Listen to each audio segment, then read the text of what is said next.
தமிழக மக்கள் அனைவருக்கும் எதிரி வணக்கம்.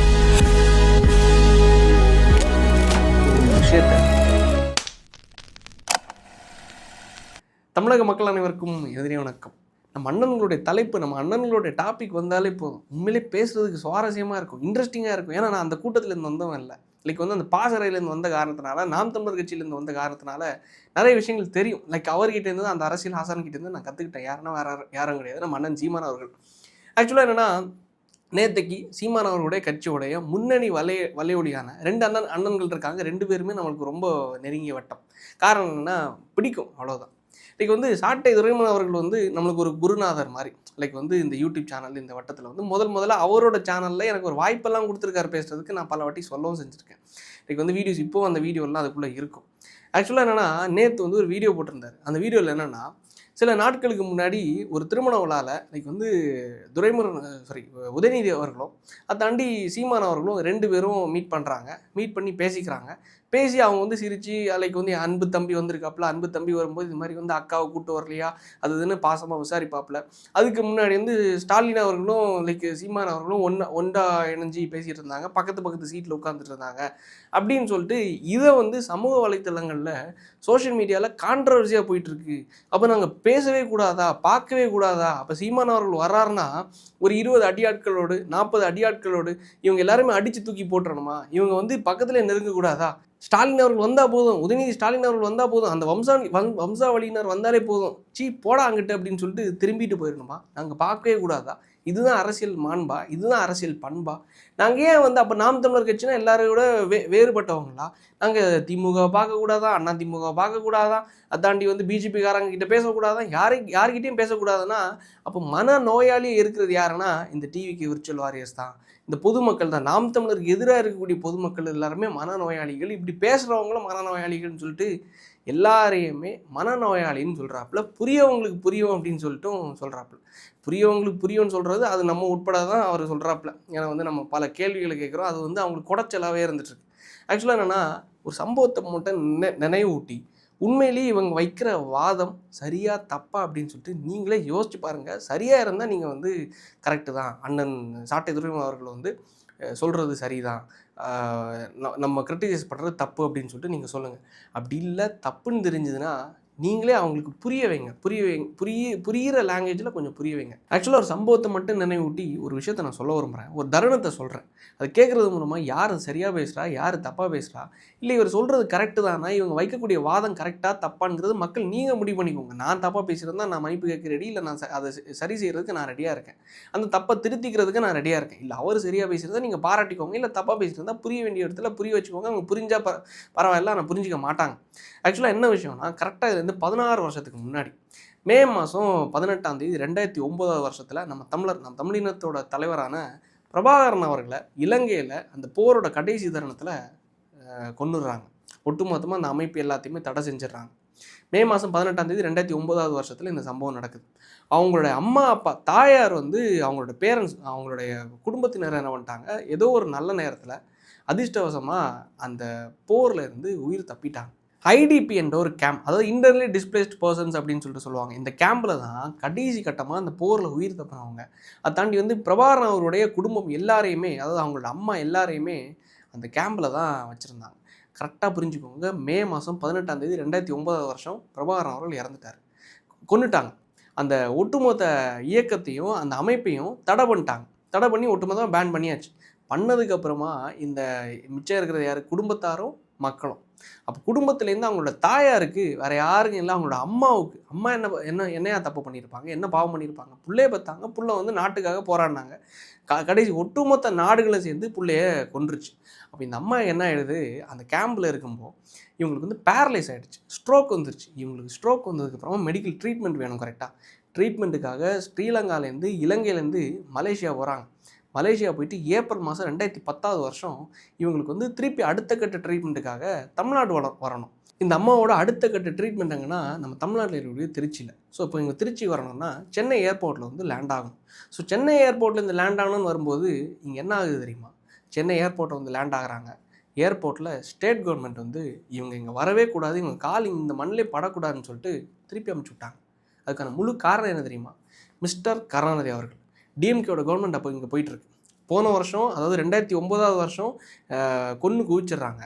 அந்த டைமில் ஒரு நாடகத்தை போட்டார். தமிழ் மக்களுக்காக, ஈழ மக்களுக்காக நான் வந்து போராடுறேன்னு சொல்லிட்டு மெரினா கடற்கரையில் 2 துணைவியாரோடு 2 ஏசி வசதியோடனும் அங்கே வந்து போராடி ஒரு நாடகத்தை போட்டு அங்கே உள்ள செய்திகளை இங்கே வரவிடாமல் பண்ணுறதுக்கு மாநாட மயிலாடன்னு சொல்லிட்டு ஒரு ஷோவை போட்டு கலைஞர் டிவி அந்த டைம் எல்லாருக்கும் அப்போ தான் டிவியை சப்ளை பண்ணாங்க. டிவியை சப்ளை பண்ண அப்பேற்பட்ட போரே மக்களுக்கு தெரியக்கூடாதுன்னு சொல்லிட்டு எல்லாருக்கும் டிவி கொடுத்து அந்த டிவியில் மாநாட மயிலாட ஷோவை போட்டு எல்லாரையும் மறைச்சாங்க. இங்கே யாருக்குமே அந்த செய்தியே தெரியாது. அங்கே வந்து பிரபாகரன் அவர்கள் இறந்து விட்டார்னு சொல்லிட்டு செய்தி வருது, பேப்பரில் ஹெட்லைன் வருது. கீழே என்னென்னா அமைச்சரவையில் பங்கிற்காக சோனியா காந்தி அவர்களிடம் பேச்சுவார்த்தையில் உள்ளார் அப்படின்னு சொல்லிட்டு கீழே வந்து அடுத்த ஹெட்லைன் வருது. கருணாநிதி அவர்களோட அப்பேற்பட்ட துரோகி ஒரு அம்மாவை கூட ஒரு ட்ரீட்மெண்ட்டு கூட உள்ள அலோவ் பண்ணல. கடைசியில் அந்த அம்மா என்ன பண்ணாங்க தெரியுமா? ஏப்ரல் மாதம் அவங்க ட்ரீட்மெண்ட்டுக்காக உள்ள அலோவ் பண்ணாத உடனே கோர்ட்டுக்கு போகிறாங்க. கோர்ட்டு போய் கோர்ட்டு அவங்களுக்கு பெர்மிஷன் கொடுத்துச்சு. கண்டிஷனில் ஒரு பெர்மிஷன் கொடுக்குறாங்க. கண்டிஷனோட, அதாவது இவங்க வந்து எந்த பொலிட்டிக்கல் அரசியல் தலைவர்களோட சந்திக்கக்கூடாது, பேசக்கூடாது, ஒழுங்காக ட்ரீட்மெண்ட் மட்டும் எடுத்துகிட்டு போயிடணும்னு சொல்லிட்டு கோர்ட்டு பெர்மிஷனில் தான் இவங்க பெர்மிஷன் கொடுத்ததுக்கப்புறமாவும் இல்லை நான் இந்தியாவுக்கே வரல, தமிழ்நாட்டுக்கே வரலன்னு சொல்லிட்டு மறுபடியும் இலங்கைக்கு போயிட்டாங்க. கரெக்டாக பிப்ரவரி மாதம் 20ஆம் தேதி 2011வது வருஷம், அடுத்த வருஷமே பார்வதி அம்மாள் அவர்கள் வந்து இறந்துட்டாங்க. 82வது வயசு நான் நினைக்கிறேன் இறந்துட்டாங்க. இப்பேற்பட்ட துரோகம், இனத்துரோகம் ஒன்று, இனத்துரோகத்தையும் தாண்டி குடும்பத்தையும், அந்த குடும்பமே இங்கே வரக்கூடாது, இந்த அம்மாவே இங்கே வரக்கூடாது அப்படின்னு சொல்லிட்டு அவரோட அம்மாவையும் அந்தளவுக்கு துரோகம் செஞ்ச ஒரு கட்சி இந்த திமுக. அந்தளவுக்கு துரோகம் செஞ்ச ஒரு குடும்பம்னா கருணாநிதி அவர்களுடைய குடும்பம். இப்பேற்பட்ட ஒரு விஷயத்த பண்ணவங்க கூட நீங்கள் வந்து நம்மக்கிட்ட எப்படி பேசுனாங்க தெரியுமா? ஆக்சுவலாக திமுகவோட மாவட்ட செயலாளர்கள் எல்லாமே வப்பாட்டிக்கு பிறந்தவங்க. ஆக்சுவலாக இவர் சொல்கிறார், இவங்க ஒரு விளக்கம் கொடுக்குறாங்க. இல்லை நாங்கள் ஏன் திமுககாரங்கிட்ட பேசக்கூடாது, நாங்கள் ஏன் திமுக அவங்க எல்லாம் என்ன எதிரிகளா, அவங்க எல்லாம் என்ன பக்கத்தில் போனாலே நாங்கள் ஓடிடணுமா அப்படின்னு சொல்கிறாங்க. இல்லை சரி, அப்போ திமுகவோட அந்த குடும்பம் தான் துரோகம் செஞ்சிருச்சுன்னு வச்சுக்கோங்களேன். மாவட்ட செயலாளர்கள் என்ன தப்பு பண்ணாங்க? கட்சியிலோட மாவட்ட செயலாளர் இருக்காங்க, எம்எல்ஏக்கள் இருக்காங்க, மந்திரிகள் இருக்காங்க, தமிழர்களும் நிறைய பேர் இருக்காங்க அந்த கட்சியில், முக்கால்வாசி பேரும் தமிழர்கள். ஸோ அப்போ அந்த கட்சியை லீட் பண்ணக்கூடிய அந்த குடும்பம் தான் அவங்க சொல்கிற மாதிரி தெலுங்கு குடும்பம். அப்போது முக்கால்வாசி மாவட்ட செயலாளர்கள் எல்லாருமே தமிழர்களாக இருக்கும்போது அப்போ மாவட்ட செயலாளர்கள் எந்த தவறும் செய்யலை. மாவட்ட செயலாளர்கள் இவங்க எப்படி சொன்னாங்க தெரியுமா? மாவட்ட செயலாளர் திமுகவோட ஒட்டுமொத்த மாவட்ட செயலாளர் பயலுங்களும் வப்பாட்டிக்கு பிறந்தவனுங்க அப்படின்னு சொல்லிட்டு. அப்போது ஒரு குடும்பம் தப்பு செஞ்சிருச்சு, ஒரு குடும்பம் துரோகம் செஞ்சிருச்சு. அப்போது அந்த கட்சியில் இருக்கக்கூடிய ஒட்டுமொத்த தொண்டர்களையும் அந்த கட்சிக்கே நேரெதிராக மாற்றியாச்சு, மக்கள்கிட்டே நேரெதிராக மாற்றியாச்சு. காங்கிரஸ் கொன்று குவிச்சிச்சு, திமுக அந்த குடும்பம் அதை வேடிக்கை பார்த்துச்சு, தடுக்காமல் வேடிக்கை பார்த்துச்சு அப்படின்னு சொல்லிட்டு. அப்போ இந்த 2 விஷயத்தில் நம்ம மக்களுக்கு எல்லாருக்கும் என்ன தோணும்? திமுக இந்த குடும்பம் ஆக்சுவலாக அந்த அடுத்த தேர்தலில் அதிமுக ஜெயிக்குது, அதுக்கு அடுத்த தேர்தலில் ஜெயிக்குது. இலை மலர்ந்தால் ஈழம் மலரும் சொல்லிட்டு ஜெயலலிதா அம்மையார் அவர்கள் அந்த பிரச்சாரத்தை மேற்கொண்டு மிகப்பெரிய லெவலில் ஸ்வீப் பண்ணி ஜெயிக்கிறாங்க. அது மக்கள் எல்லாருக்குமே தெரியும். மாநாட மயிலாட ஷோவை பார்த்தாலும் இந்த குடும்பம் தமிழ்நாட்டுக்கே துரோகம் செஞ்ச குடும்பம்னு சொல்லிட்டு மக்களுக்கு தெரியும். ஆனால் இவங்ககிட்ட இப்படி கை கோர்த்து சிரித்து பேசி என் அன்பு அண்ணன், அன்பு தம்பி உதயநிதி அவர்கள், ஐயா ஸ்டாலின் அவர்கள் வந்து அந்த துயரத்தில் நாங்கள் பங்கு பெற்றோம், இந்த மகிழ்ச்சியில் நாங்கள் பங்கு பெற்றோம்னு சொல்லும்போது நாங்கள் இப்போ தொண்டர்கள்லாம் அதை பார்த்துட்டு என்ன நினைப்போம்? இவங்கெல்லாம் துரோகிகள், இவர் எதிரி, இவர் துரோகி. நம்ம இனத்தையே கொண்டு குவிச்சோங்க.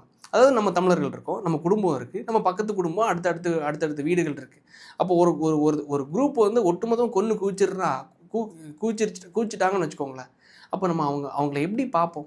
எப்பேற்பட்ட துரோகி, எப்பேற்பட்ட நம்ம ஊரையே சாகடித்தவன், நம்ம மக்களையே கொன்னவன், நம்ம இனத்தையே கொன்னவன்னு சொல்லிட்டு எதிரியாக தானே பார்ப்பாங்க. வேறு ஒன்றும் கிடையாது. கனிமொழி அவர்கள் அவங்க கூட போய் புகைப்படம் எடுத்தாங்க. யார் கூட? வந்து ராஜபக்சே அவர்கள் கூட. எந்த அளவுக்கு விமர்சித்தாங்க தெரியுமா? எந்த அளவுக்கு சித்தரிச்சாங்க தெரியுமா? அந்த ஊருக்கே போகக்கூடாதுன்ட்டாங்க. தமிழ்நாட்டு மக்கள் ஸ்ரீலங்கா இலங்கைக்கே போகக்கூடாதுன்ட்டாங்க. யார்? இதே நாம் தமிழர் கட்சியை சார்ந்த சீமான் அவர்களும் சரி, சாட்டை அவர்களும் சரி, எல்லாரோட பிரச்சாரம் என்னென்னா, யாருமே டூரிசத்துக்கு ஸ்ரீலங்காவை சூஸ் பண்ணாதீங்க. ஏன் தெரியுமா? ஸ்ரீலங்காவோட வருமானமே டூரிசம் தான். ஒன்று தேயிலை, இன்னொன்று டூரிசம். மக்கள் அங்கே டூரிசத்துக்கு போகும்போது அங்கே ஒரு வருமானம் வருது. நம்ம ஒரு டூரிசத்துக்கு போகும்போது கூட அந்த வருமானம் கூட அவங்களுக்கு வந்துடக்கூடாது. ஸோ நல்ல பாய்காட் ஸ்ரீலங்கான்னு சொல்லிட்டு யாருமே அங்கே டூரிசத்துக்கு கூட போகக்கூடாதுன்னு சொல்லிட்டு அந்தளவுக்கு பிரச்சாரம் பண்ணாங்க. அப்போது ஒரு இனத்தை கொன்று குவிச்சது ஒரு கட்சி காங்கிரஸ், அதை வேடிக்கை பார்த்தது திமுக அந்த குடும்பம். நாடகம் போட்டாங்க, மக்கள்கிட்ட மறைக்கவும் செஞ்சாங்க. இப்போ ஏற்பட்ட துரோகத்தை செஞ்ச அந்த கட்சி கூட கை கொடுத்து சிரிக்கும்போது அப்போ நாங்கள்லாம் அது கேள்வி கேட்கக்கூடாதா? நாங்கள்லாம் கேள்வி கேட்குறவங்க எல்லாம் முட்டாளா என்ன? எதை பேசணும், எதை கேட்கக்கூடாது, எதை கேட்கலாம் அப்படின்னு சொல்லிட்டு அவங்க சொல்கிற மாதிரியே நம்ம இருக்கணும். அவங்க சொல்கிற மாதிரியே நம்ம எல்லாத்தையும் ஆடணும். நம்ம அது மாதிரி தான் கேட்கணும். நீ எல்லாம் மூடிட்டு உட்காருன்னு சொல்லிட்டு சொன்னால் அது எப்படி அது நியாயமாக இருக்கும்னு சொல்லிட்டு எனக்கு சத்தியமாக புரியலை. மக்கள் உங்களுக்கு புரிஞ்சுன்னா தயவு செஞ்சு நீங்கள் சொல்லுங்கள், கமெண்ட்டில் சொல்லுங்கள், இல்லை அண்ணங்கிட்ட கொஞ்சம் கேட்டு சொல்லுங்கள், இது எந்த விதத்தில் நியாயம் அப்படின்னு சொல்லிட்டு. எல்லாருக்கும் தெரியும் துரோகி துரோகி துரோகின்னு. இந்த குடும்பம் தான் தமிழ்நாட்டையே சூறையாடிச்சுன்னு தெரியும். அவங்க கூட போய் கொஞ்சம் டீ குடிச்சிட்டு சிரிச்சிட்டு வரும்போது ஒரு கேள்வி கேட்டா, என்னண்ணே நீங்கள் எல்லாரும் ஒன்று சேர்ந்துட்டீங்க போல, என்னென்ன டிவிக்கு எதிர்க்கிறத விட்டுட்டு இவங்கள டிஎம்கே எதிர்க்கிறத விட்டுட்டு ரூட்டு மாறி போகுதுன்னே அப்படின்னு சொல்லிட்டு கேள்வி கேட்டால் நம்ம எல்லாம் முட்டாள்கள் இல்லை. சரி, வாங்கின காரை என்னென்னமோ சொன்னீங்க, அதை நார்மலைஸ் பண்ணி விட்டீங்க. 1.7 crores ஒரு கார் வாங்கினதை நாங்கள் வந்து எங்களுக்கு ஃபார்ச்சுனர் போகிறது கஷ்டமாக இருக்குது, அதில் பின்னு இருக்கையில் வந்து எங்களுக்கு போகவே முடியலன்னு சொல்லிட்டு மொதல் காரை வந்து பாலா அவர்கள் வாங்கி கொடுத்தாரு. அது பழுது ஆகிடுச்சு. அதுக்கடுத்து அதை விற்றுட்டு திருப்பி வந்து இஷ்யூஸ் வாங்கினோம். அதுக்கடுத்து அதை விற்றுட்டு நாங்கள் வந்து எல்லாரும் பணம் போட்டு இனிஷியல் அமௌண்ட் போட்டு ஃபார்ச்சுனர் வாங்கினோம் அப்படின்னு சொல்லிட்டு இப்போ வந்து அந்த ஃபார்ச்சுனரில் உட்கார முடியல, அதனால நாங்கள் வந்து பென்ஸ் 4MATIC கார் வாங்கியிருக்கோம் 1.7 crores. நாங்கள் வாங்கல, ஒரு பணக்காரர். எங்களை திட்டுறதுக்கு நீங்கள் 4 பேர் இருக்கும்போது, கேள்வி கேட்குறது உங்களை மாதிரி 4 பேர் இருக்கும்போது, எங்களுக்கு வந்து பாராட்டுறதுக்கும் எங்களுக்கு நல்லது செய்கிறதுக்கும் ஒரு 10 பேர் இருக்க மாட்டானா? அந்த 10 பேரில் ஒரு 4 பணக்காரர் இருக்க மாட்டானா? வசதி வாய்ந்தவன் இருக்க மாட்டானா? நாங்கள் வந்து ஜோர்னா பையோட தான் தூக்கிட்டு போகணுமா அப்படின்னு சொல்லிட்டு அவங்க வாங்கி கொடுத்த காரை தான் இந்த காருன்னு சொல்லிட்டு ஒரு விஷயத்தை விளக்கத்தை கொடுத்தாங்க. அதான் கேட்டுட்டு தலையாட்டுறதுக்கு எல்லாரும் இருக்காங்கல்ல அந்த கட்சியில். ஸோ நான் அவங்களை குத்த சொல்லலை, கொஞ்சம் யோசிச்சிங்கன்னா உங்களுக்கு புரியும். நான் ஒரே ஒரு விஷயத்த சொல்கிறேன். ஒருத்தங்களுக்கு காருக்கு டீசல் போடுறதுக்கே காசு இல்லையா? அப்போது ஒரு பணக்காரரு அவருக்கு வந்து காருக்கு டீசல் போடுற அளவுக்கு அவரை வளர்த்து கொண்டு வந்து அவருக்கு ஒரு நல்ல வீடு, அண்ணனுக்கு ஒரு நல்ல வீடு வாங்கி கொடுக்கணும். பாவம் அவர் வாடகைக்கு இருக்கார், மாதம் எத்தனை லட்ச ரூபா வாடகை கட்டுறாராம். சரி, வாடகை இருக்கிறனால அந்த வாடகை காசாவது மிச்சம் ஆகும், அதை வச்சு இவர் டீசல் போடுவார், அதுக்காக இவர் காசு இருக்கும், அதை தாண்டி கட்சியை நடத்தலாம், அதனால ஒரு நல்ல வீடு வாங்கி கொடுப்போன்னு முன்னுருவாங்களா? இல்லை டீசல் போடவே காசு இல்லை அப்படின்னு சொல்லிட்டு இருக்கக்கூடிய நபருக்கு வெறும் 4 கிலோமீட்டர் 5 கிலோமீட்டர் 6 கிலோமீட்டர் மைலேஜ் கிடைக்கக்கூடிய பென்ஸ் 4MATIC 1.8 crores காரை வாங்கி கொடுப்பாங்களா? நீங்களே கொஞ்சம் யோசிச்சு பாருங்களேன். நான் சொல்கிறது என்னென்னா, நானும் உங்கள் கூட்டத்துலேருந்து தான் வந்தேன், நானும் நாம் தமிழர் கட்சியிலேருந்து தான் வந்தேன். ஸோ யோசிக்கும் போது தான் அண்ணன் செய்கிறது இது தப்பு, இது கரெக்டான விஷயத்த பண்ணுறாரு. சரி எது தப்புதுன்னு சொன்னால் மட்டும்தான் மக்கள் வந்து தலைவரை கேள்வி கேட்பாங்க. பிரபாகரன் அவர்களே சொன்ன ஒரு விஷயம் என்ன தெரியுமா? நானே தப்பு பண்ணாலும் நீ என்கிட்ட கேள்வி கேளு, நான் தப்பு செஞ்சேன்னா நீ உன் துப்பாக்கி எடுத்து நீ என்ன சுடு அப்படின்னு சொல்லிட்டு பிரபாகரன் அவர்களே சொல்லியிருக்காரு.